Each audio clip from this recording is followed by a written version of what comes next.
රාගයෙන් රැකුණ ප්‍රේමයක් නැත. සරාගීම ගැහැණිය පවා කලකදී පිළිකුල් වන්නේ ඒ නිසාවෙනි. රූපයෙන් රැකුණ ප්‍රේමයක්ද නැත. ලොව සුන්දරම ගැහැණිය හිමිවුවද පිරිමින් පිට යන්නේ ඒ නිසාවෙනි. බොරුවෙන් රැඳුණු ප්‍රේමයක්ද නැත. බොරුව කලකදී එළිවෙන නිසාවෙනි. මුදල් දී රඳවා ගත හැකි ප්‍රේමයක්ද නැත. ප්‍රේමයේ සියුම් ස්පර්ශයන් දැනෙන්නේ හදවතට පමණක් නිසාවෙනි. ප්‍රේමය රැඳෙන්නේත් ආදරණීය හදවතක් අසල පමණකි.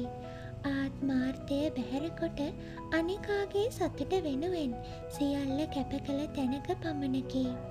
කිසිවෙකුට ස්පර්ශ කළ නොහැකි බුදු සිරිපා පදා වැළඳ ඇතිතරම් හඬන්නට පින්වත් යශෝදරාව වරම් ලද්දේද ඒ නිසාවෙනි. සංසාරයක් පුරාවට ප්‍රේමයේ නාමයෙන් බෝසතුන්ගේ සෙවණැල්ලසේ පැමිණ ආදරය අරුත ගැන්වූ නිසාවෙනි.